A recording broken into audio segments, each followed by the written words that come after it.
But now we're very pleased today to have Lisa Falkenberg as our keynote speaker.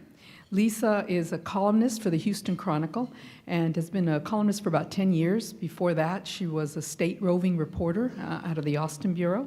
Previously, before that, she was an AP reporter covering the legislature and then Dallas and East Texas. She's an award-winning journalist from pretty much way back, all kinds of awards, so we won't go into the whole list right now, but most recently she won the Pulitzer Prize for her columns, and we at Hearst are very proud of her. And she's in one of our sister papers. I'm with the Express News, many of you all know. And we're still discussing how long it's been since we've had one, if ever, but certainly in more modern times. And so we are very proud of her work. I would also like to mention in terms of honors, I believe she's going to be honored as one of the outstanding UT alumni this week. She did, in fact, get her J degree from UT. She grew up in Seguin and was one of the first, or the first in her family to go to college. She's also the mother of two lovely daughters. And Lisa, we're looking forward to hearing from you. Thank you so much for having me here today. I was excited to see Diana because I was just remembering a couple of weeks ago when I reached out to her for coverage on a story in my hometown. It was a bit far afield for me to write about, but it was interesting. I'm from Seguin, and we had this situation where there was a scrappy radio reporter at the radio station there, KWED, and he had done a few pieces on the school board superintendent and spending $15,000 for a holiday party and $500 a night for Austin hotel room and hiring the wife and the administration. Anyway, the school board, needless to say, didn't really like that coverage, and so they decided to respond in a very interesting way. They decided to buy the radio station. For a while, I think the radio station had been having some financial issues, and so the board that manages the radio station or owns it thought, okay, well, we'll come to the table and we'll consider this, and the town showed up for the school board meeting discussing it. Now, it was inconveniently set at noon when people are supposed to be at work. And so everybody showed up, nobody was allowed to speak, none of the citizens. And during this school board meeting, my name was evoked as a good reason to buy this radio station. Because look at our journalism program. It's very successful, counts among its alumni a Pulitzer winner. And it would only be better if we just bought this radio station for educational purposes. And so, of course, at that point, I had to write about it since my name had been evoked. But I was excited that Diana was able to get a reporter out there in this age of shrinking news holes and, shrinking newsrooms. It was great, and the coverage, I think, and the citizens' negative reaction to it made the board reconsider, and they actually decided to back out of negotiations to buy the radio station. But it was it hit it close to home, not just because it's my hometown, but also because it just reminded me how vulnerable freedom of the press is, especially in a small town. I think in some of the larger communities like Houston, we take for granted, at least for the time being, that if HISD tried to buy a radio station, there would be lots to say about it and lots of light shined on it. And so it would, in a town like Seguin, it's just something that could happen. It's feasible. If people hadn't responded and if we hadn't gotten the coverage, and if I like to think that my tweeting the hell out of it had some kind of impact. But without that scrappy radio station, I mean, what would citizens have known about the spending of the district? What would they have known about that $15,000 Christmas party plan? Not much, I don't think. And what would the radio station have known about it without Texas open records laws? Not much. And so that's what makes the mission of this organization so important, is protecting that law, protecting our rights as journalists and as citizens to have access to public information. I'm also honored today, I had to say, to speak here because Kelly Shannon, the executive director, was my first professional editor. And it's a dubious distinction. She had to put up with me and my flowery prose when I first began, and she taught me things like, adverbs are not your friends, and clever metaphors are not your children, and we're on deadline, Lisa, and you work for the AP, and you just need to get the damn story done. But covering the legislature, we also, I got to see the sausage-making process firsthand. And I remember she always loves this story. She was remarking on, this is the sausage-making at work. And I just kind of paused. I had never heard that metaphor. I said, I'm German. I'm from Seguin. My daddy owned a barbecue restaurant. I've seen real sausage-making, and it isn't this. It's far preferable aesthetically and than sitting in a committee hearing watching some of the things that these lawmakers do and say. So sometimes people refer to me as an investigative reporter, and I appreciate that. I don't really see myself as that. I see investigative reporters as it's a very prestigious job, and they expose wrongdoing, and they change laws, and they get people indicted, and as we saw in the movie Spotlight, they do it in comfortable shoes and ill-fitting clothing. What respect I have for those people. But a columnist, what do? We stare at our navels and we write about our cats, right? And sometimes people are very disappointed, people from my generation, when I tell them, no, I don't wear stilettos and write about sex. Sex in the City. And actually, I don't have a cat either, so I kind of needed something else to write about. I've always been interested in criminal justice issues, and my first criminal justice story was getting myself faux arrested and booked into the juvenile detention center when I was in high school. Becoming a columnist was not something I wanted to do. I was scared to death. I went from working for the AP, where you may not even get a byline on a story, to suddenly your mugshot with every column, and you're using a personal pronoun. And I think I was 28 when they asked me to do this, and I think I was still, calling my mother to see if the meat was still good in the refrigerator. And you want me to tell these politicians how to run their city or their state. I figured it out. Took me about 5 to 8 years, I guess, to feel comfortable in my own skin. And the Brown case came along. The case of Alfred Dwayne Brown is something I've talked about a lot since the Pulitzer. People want to hear about it.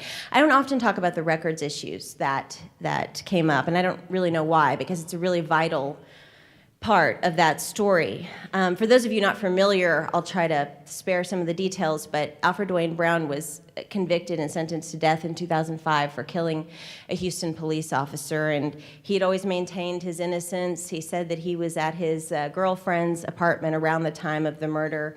He had made a landline phone call to her workplace, but nobody ever found record of it, and there was no proof of that. So he was sentenced to death, and Pamela Colliff at Texas Monthly actually had contacted me.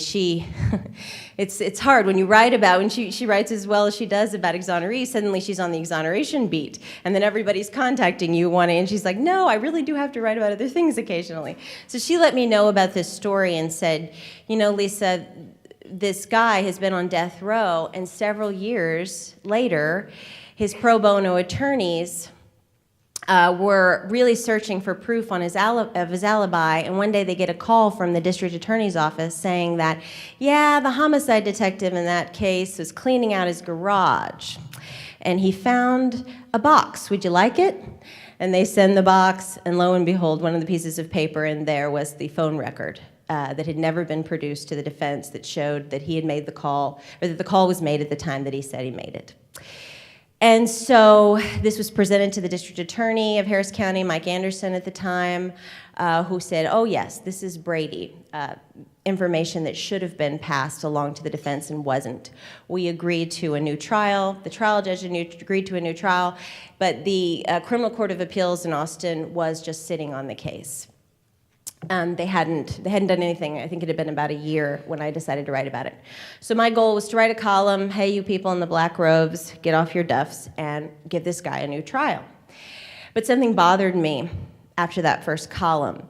I didn't understand how early on there had been an alibi witness, the girlfriend, who had said, yes, he was at my house when he said he was that morning when I left. Yes, he called me at this time from my house.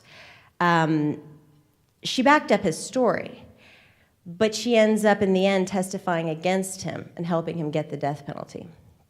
How do you get from this point to this point? So not all answers are found on Google. I went to the courthouse, and the file was about this thick, and I started going through it. I was there for several hours, and the last thing I laid my hands on was a chunk of dead wood about this thick, and on the outside it said, grand jury transcript.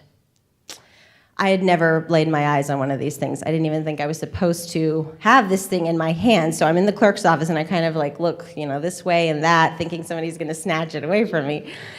But I start reading it, and it was one of the most astonishing things I've ever read. It was the basically interrogation of that alibi witness, the girlfriend, Erica Dockery, by the grand jury. And in the course of those 140 pages, the grand jury bullies her, threatens to take her children away, threatens that she will never get a job flipping burgers if she doesn't change her story. And they say, tell the truth. Tell the truth, Erica. We just care about your children. This is about your children, girl. Tell the truth. That's how they phrase it. And so I'm sitting there thinking, okay, this is horrible, it's astonishing, but why? Why are who are these grand jurors? Why are they reacting this way, treating her in this way? Why are they so impassioned? And I realize I'm not ever gonna know who's talking during most of the transcript, with one exception. When the foreman speaks, it's in bold and it says foreman. And so I think at least I can get the foreman's name.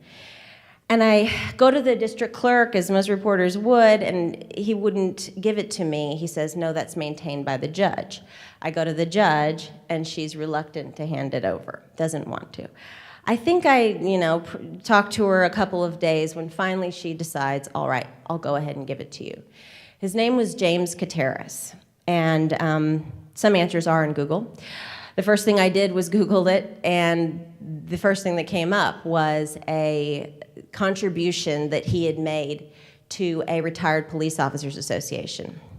And I kind of stop in my tracks and think, he couldn't be a police officer. They wouldn't have put, as the foreman of a grand jury investigating a Houston police officer, a police officer. How could I confirm it? When I went to the judge and tried to get his profession in the record, she wouldn't give it to me because she considered that personal information, which in the statute is excluded from disclosure. And so I argued with her, lobbied her very gently rather, for weeks to give me this information. And finally, she agreed. And I remember the day the piece of paper came in, and I looked at this thing, heavily redacted, all black lines, and I thought, I've never worked so hard for so little. But there was one line that said, James Kateris, police officer.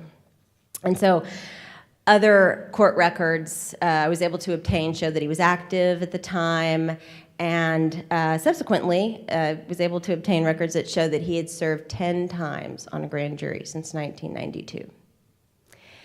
And so, if any of you know, the point of a grand jury is to protect us from malicious prosecution, right? It's supposed to be our, the citizens kind of standing guard against the government coming after us for no good reason. And a man serving 10 times like that is, it's in blatant conflict with that idea and the requirement that these bodies are supposed to represent a cross-section of the community. They're also supposed to represent people who are not jaded, people who have a fresh perspective. And, I wish I could quote LBJ here, but I couldn't find anything he'd ever said about grand juries. So we've got 20th century English luminary, G.K. Chesterton. And he was talking about how, experts are good for a lot of things. But when our civilization wishes anything done that is really serious, it collects 12 of the ordinary men standing around. I'll say 12 of the ordinary people standing around for that job. You need a fresh perspective. So my next question was, the police officer, here we have a police officer overseeing a grand jury investigation in the murder of his colleague. Maybe some of you people think that this is something you could do if your colleague was murdered, that you could be unbiased enough to handle that. I don't think I could. The next question is, how does this happen? How common is it? And that's when I started doing research into the pick-a-pal grand jury system. Many of you understand that that's a term used to describe a key man or commissioner system.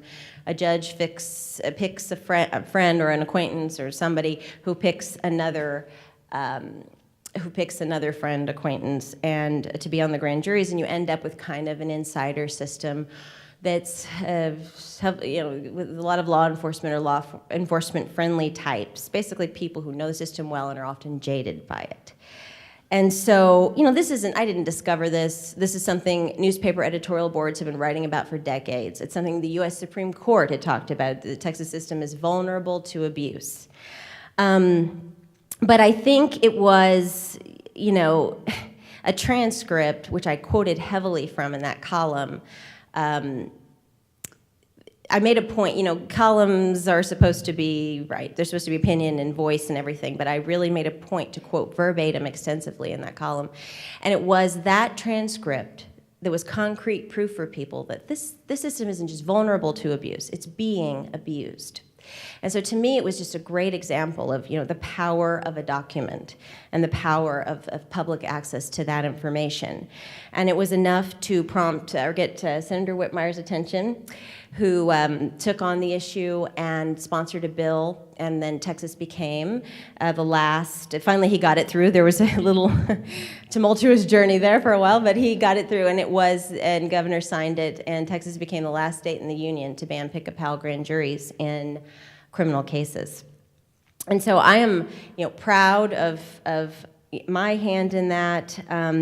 But here's the disturbing fact that I don't talk about a lot. And that law wouldn't have changed. No, I wouldn't have written any columns on it, and we wouldn't be talking about this today if Brown's case had happened just a decade later. And you're probably thinking, what? Progress works the other way, right?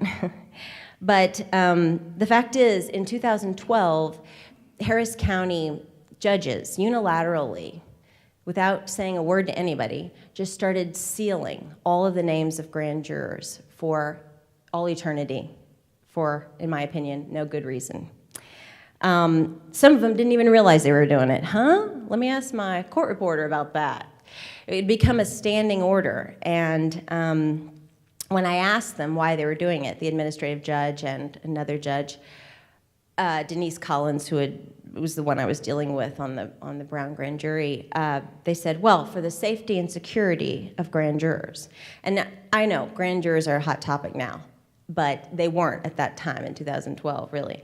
And so I asked, well, has there been threats on the grand jurors' lives? Is there some kind of grand jurors begging to have their names concealed? The only real-world example that was given to me by Judge Collins was that, well, we've had grand jurors who have received at their home packets from the defense lawyers. And so that was basically the reason why, for all eternity, the names are being kept secret. And after my reporting, a few judges changed policies. Some that said they'll go by a case basis. One stopped sealing altogether. And with the new law, I will say, now that we have a semi-random system, it's less vulnerable to the kind of bias that we had before. But still, the fact remains that the public's only real check on a process that's shrouded in secrecy, and I understand the point of that secrecy, but our only check on it is the people who are on this thing, the people who are on this panel. And if we don't know who they are, that's a problem to me. And for the most part, we don't have access to those names in Harris County. I'm not sure how many of your counties, may be doing the same thing. I haven't done a statewide analysis of that. But, and there is one guy in Harris County who is trying to find a way around it, and he may well do that through some kind of records. He's requesting records on how much the jurors are paid. And, you can tell who's a grand juror by how much they're paid. Anyway, he was telling me about this today, that he's got this scheme that I hope works. But so I don't know what's to be done about this. Senator Whitmire, if you need any more projects, I don't know. But it's if it's written into the law that these records should be open, that will make a difference. The AG's opinions, several that have said as much, are non-binding, and the judges don't have to follow them. Much good has come from this case, and Brown himself his conviction was overturned. Finally, the day after the election, the criminal court judges ruled on the case. And his conviction was overturned. The district attorney couldn't find enough evidence to retry him. And he walked free in June of 2015, and I was standing outside the Harris County Jail to see that, and it was a wonderful moment. But when we talk about court records and we talk about access to public information, I would just ask you not to forget about court records. Judges still have so much discretion over them, and they're not covered for the most part by the Texas Public Information Act, and so it's a problem in my mind that we have these little fiefdoms. I mean, this is the same thing with the bail situation in Harris County and across the state. If the little fiefdoms where the judges kind of do things the way that they want to do, and if they choose to remove access, they can. And I would just like to see, stronger laws protecting our right to know in the courtroom. And that's it for right now. We're going to open it up to questions, but thank you. If I had plotted it out beforehand, it probably would have seemed overwhelming. Oh, I think this year, while writing about, education and women's health and all the other social issues and my cat, no, I don't have a cat, that I think I'm going to do a whole series on this, capital murder case and the grand jury system. If I had looked at it like that, I never would have done it. I would have been probably thinking I don't have time for that. But as it happened incrementally. And so I just would make time on the weekends. I would make time to stay late. I would just find time to work on it piece by piece, just biting it off piece by piece. And in the end, it did form a series. But sometimes it's not this beautiful, I don't know if I want to mention what but one of our editors said after the fact, try to give it away. But one of our editors said after the fact, at the previous paper he had been at, this would have been planned out better. This would have been packaged, and we would have had time for her to work on it. Well, hell, that would have been great. Go to my editor, hey, could I have 3 months at least, or 2 months to work on this? I would have loved that. So, it would have been, I'm sure, it would have read better. It would have been better illustrated if we had planned it out like that. But journalism today, often, unless you're on an investigative team, doesn't work like that. And so, imperfect. It was, and there are things I wish I had done differently, things I wish I had looked at, but it's easy to know sometimes you get that chill up your back when you realize this is a big story, and you just keep pulling and pulling, and it's more and more and more and more. And I'll also tell you, a certain editor at the time told me, I talked to him when I realized all the different facets, all the different moving parts here. So how many columns do you think this is? Is it 1? Is it 2? Is it 3? And he's looked at me and said, 1. And I said, really? And he had been right just before that about some other column, and the approach I needed to take. And so I thought about it, and I realized, no, that's not right. And so basically I was on my own if I wanted to do this. I had to kind of trust my gut. And then there was another editor who I think very well-meaning, who told me at the time that, when you're off doing this grand jury stuff, nobody's doing your job. So at that time, was I the only Metro columnist? Maybe we had 2 still. I think maybe I was the only one for a while. And so, yeah, it was seen as something, Lisa's on her extracurricular activity, and she's not writing about everything else that's going on in Houston. Such a freaking crazy place. There's always something that's not being written about that should be. So anyway, it's a long-winded answer, Michael, but you just have to do it. Like when you get that bug or the chill or whatever the hell you want to call it, and this is a great story, you just have to make time to devote to it. And just telling my table also, the number one lesson I've learned as being a columnist for 10 years is to lower your expectations. I tend to be a perfectionist, and I think, well, if it's not worth doing, it's not worth doing at all if it's not done perfectly. And being a columnist, you can't do that. It's the best that you're going to get for that day. And so that's what this was, and it turned out to be, it turned out to work out for me. But I would just say don't get discouraged by the enemy. What is that? I'm having a George W. Bush moment. Perfect is the enemy of the good. Yes. Do you find, having done AP reporting and now as a columnist, when you approach sources now who know your name, who know that you have a perspective, does that affect or influence how you interact with the people who you write about? Do you encounter more or fewer hostile sources? Kind of how do you see the difference between how you approach people as an AP writer versus a columnist? Yeah, it's very different. I mean, some people won't even take my calls, because they think they know going in what I'm gonna think about it. And so sometimes it takes some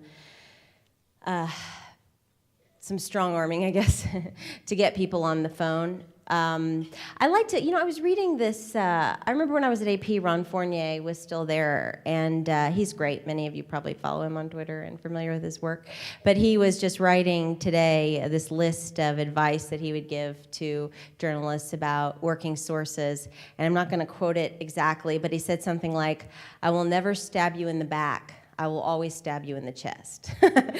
So that's kind of important to let your sources know that, hey, I'm not your friend, this isn't like, I may write things that are critical of you and your boss, but you will always know where I stand before it runs, or we'll have a discussion. And so, but it is a fine balance between, when I was with AP, I have to say, I didn't sit around thinking, trying to suppress my opinions on things. It's not like that was I was not at all. You're just trying to get the facts straight, and you're trying to get, the story.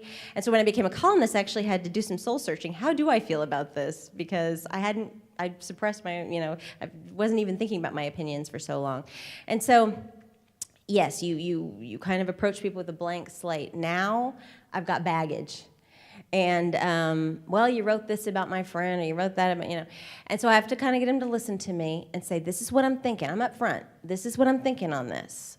Am I wrong? Tell me something that would prove me wrong, or tell me something that I need to know I'm not understanding.